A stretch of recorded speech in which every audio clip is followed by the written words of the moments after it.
Hi, welcome back to the SheCan channel where we interview women from all walks of life on their journey, how they got to where they are today. And today we are having Nell Hudson on. Nell, it's lovely to have you and chat to you today about your story. Tell us a little bit about yourself and what you do. Thank you so much for having me. I'm really excited to be here and talk with you. I am an actress and a writer. I've worked in film, TV, and a bit of stage for the last 10 years. And I've also got a novel called Just for Today out in hardback and paperback. So, yeah, that's what I do. Nell, tell us a bit more about your journey and how you got to where you are today. So you went to Oxford, you studied drama. Where did you go from there? Yeah. When did you know this is what I wanted to do? When did you realize I love writing? I'm quite good at it. Tell us a bit more about your journey. So my mother is a writer, so I always knew that writing was a job you could do, but I never knew that acting was a job you could do. I had no idea that acting was a sort of possible option, really. I thought of acting as people in Hollywood. I didn't think that it was a very viable, practical career that you could embark upon. But it was only when everyone at school was kind of doing their university applications and all that sort of thing that I realized that the thing that I was enjoying most in my studies was drama and acting in particular. And it's so funny because I still think it's so crazy to ask young people of the age of 18 or whatever they are, what do you want to do for the whole of the rest of your life? Because it changes, right? Like we change so much. And I thought, okay, I'm loving acting. But in the 10 years that I've been doing acting professionally, I've learned a lot about the profession and how the industry actually works. And that's opened my eyes a lot and made me think, oh, okay, I do love this, but I had no idea it would be like this. Hence why writing happened. I sort of fell back on something that I've always loved. I was a writer probably before I felt like I was an actress because of my mum doing it, because of always loving books and reading. So the way that it worked out, though, I went to drama school. I should clarify, I went to Oxford School of Drama, not Oxford University. I wish I'd gone to Oxford University, but I better not let myself get away with that. And the way that that works is that upon graduation, you have a showcase whereupon agents come along and watch you. And I was lucky enough to get signed by an agent. And then from there, my agent sent me for auditions and I started booking jobs and started working. That doesn't have to be the career path that you take. You can write to agents if you want to be an actor and you're listening to this. You can write to agents directly without having to have a showcase from a drama school. So that's not the only way of doing things. And with writing, I was so keen to not use nepotism. Obviously, my mum is an author, but I was very, very proud. And I was like, I'm not going to pull on any strings through her. I'm going to do this completely by myself. So I finished writing my book during lockdown. There was the big pause, right? That we all had all this time. And I thought, what better time to finish the book? So I finished the book and I just started writing to agents. Like I was saying about acting, I started writing to literary agents, sent them the first chapter of the book with the email. Would you like to represent me? And eventually found an agency that were really keen on me and my writing. And after a bit of work on the novel, we pitched it out to some publishers and sold it. So, I mean, I had a really neat process with my book. I'm having the process now of pitching my second book, and it's a bit more tricky. I've had a rejection for it.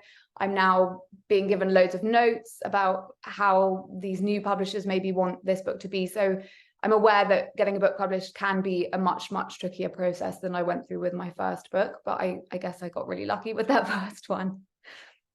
It's a brilliant book, and you really had rave reviews, Nell. And it's obviously in your genes. Your writing is really special. I'm really enjoying it.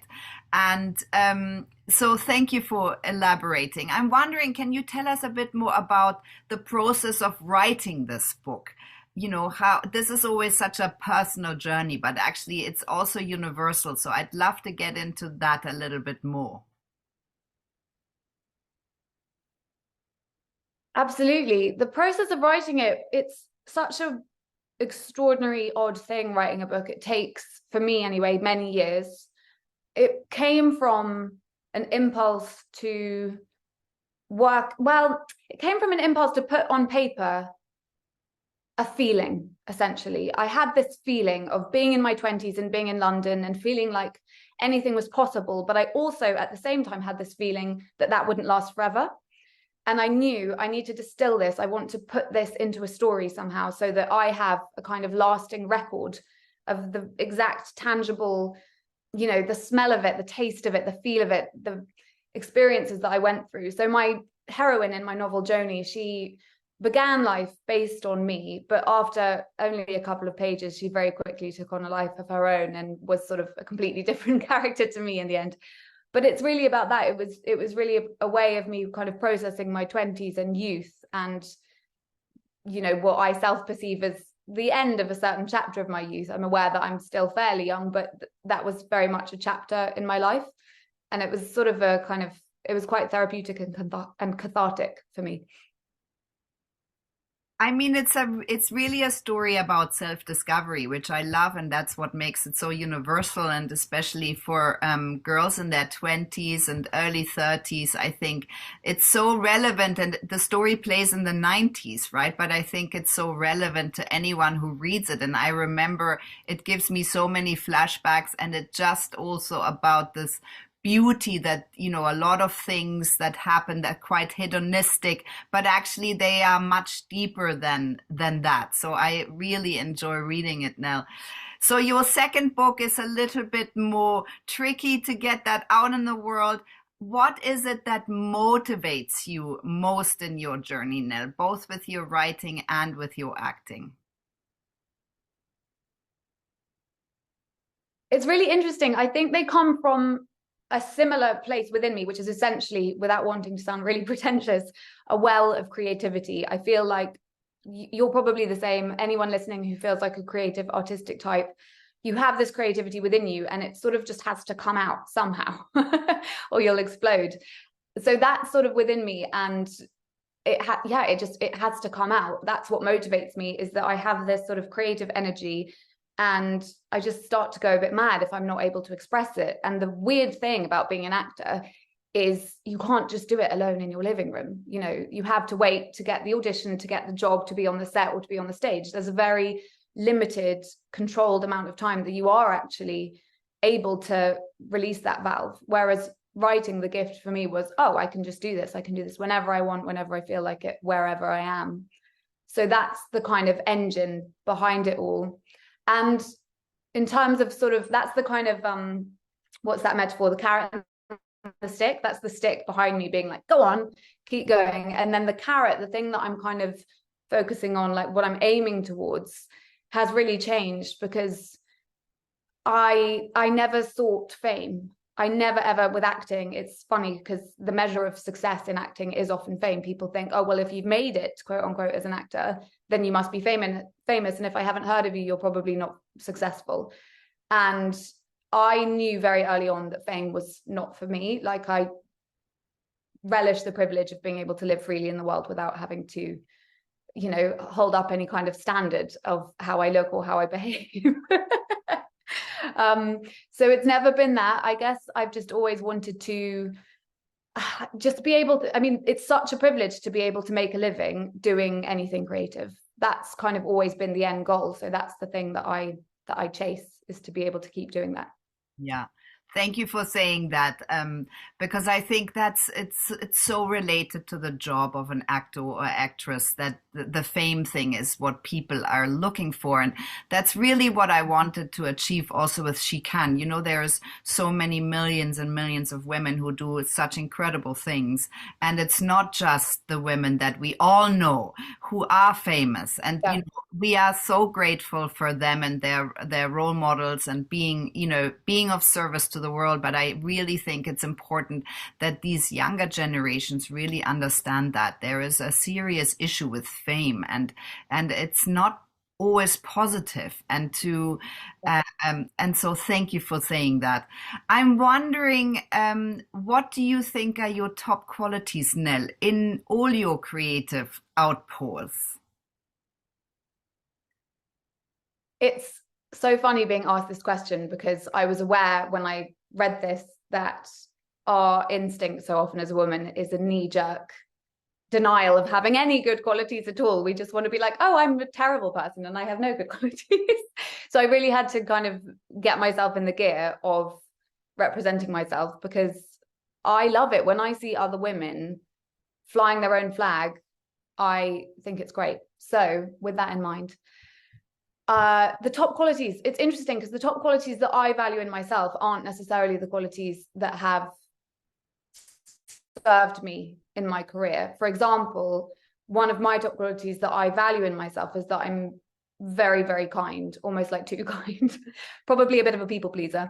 And I think in my career, it's maybe led to being taken advantage of a little bit, being taken for granted. So it's interesting how that quality in myself that I like isn't necessarily something that like has served me professionally, but nonetheless, I still value it. I still hold on to it and kind of protect it because I don't want to lose it. I'm very like open-minded and uncynical and curious, and I don't want to ever get like too jaded or cynical.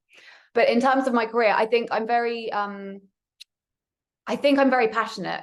I'm a very passionate person. Like I've got a lot of fire in me. When I did my Ayurvedic dosha quiz, if anyone's ever done one of those, I was like crazy high fire. Like fire was like way, way higher than the other two elements, which I found interesting. And I definitely feel that way. I've got a lot of passion and I get really excited about things, which I hope is infectious. If you work with me, I'll get really behind whatever we're doing.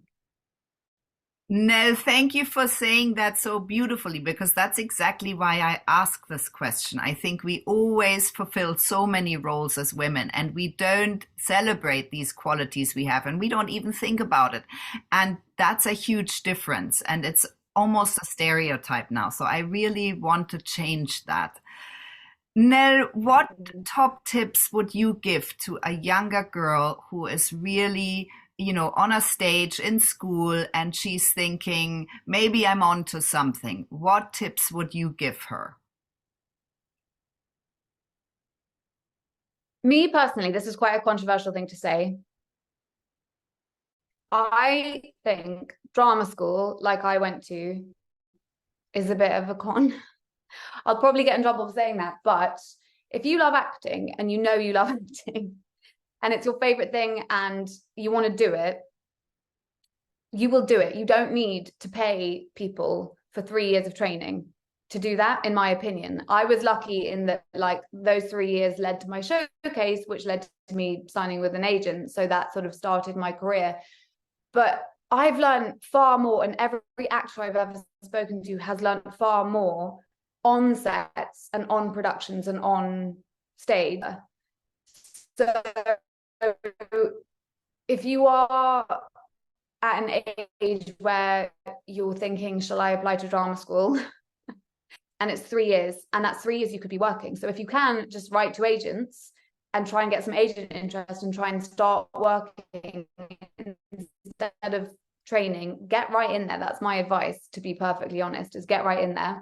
And also, I know it's controversial because people always say if you have a backup plan, then it means that you're not taking your plan A seriously enough. But acting is a very feast or famine career. It goes like this. This is a podcast, I'm aware. It goes up and down. You can't see what I'm doing. It goes up and down. And like I say, creative energy is a well within you that needs releasing. It needs expressing in other ways. So definitely find other ways for you that you can express yourself creatively, because acting isn't always going to give you the chance to.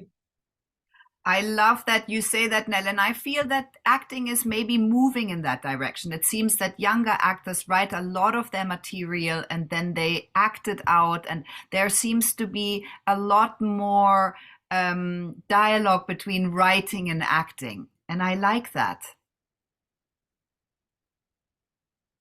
Yeah, I agree. And I think that it's a really good test of how much you want to do it. If you want to be an actor because you have a vision of yourself being in a gown on a red carpet, you probably don't want to be an actor. You probably want to be famous, which is fine. But if you have it in you to make your own work and graft and work really, really hard and put in all that effort, then I think that's a really good litmus test of how much you really want to do it, because it is tough. And it's good to know. It's just self-knowledge, right? Like, how much do I really want this? It's okay if it's not for you, if you try it for a bit and you're like, don't know, don't love this. Yeah. But yeah, making your own work is great for sure. Thank you for that. Nell, what plans, dreams, goals do you have for your future? It seems that you are very much cast in sort of um, Texas Chainsaw Massacre horror movies, or quite spooky. I mean, I'm not sure I want to actually watch it. And Don't period watch it. dramas. Where are you? What are your Mm. plans? What's in store for you? I'm being a lot more picky with the acting roles I take for that reason. Like, I've definitely spent a lot of time in corsets, and I could definitely never want again via things. I never want to wear a corset again.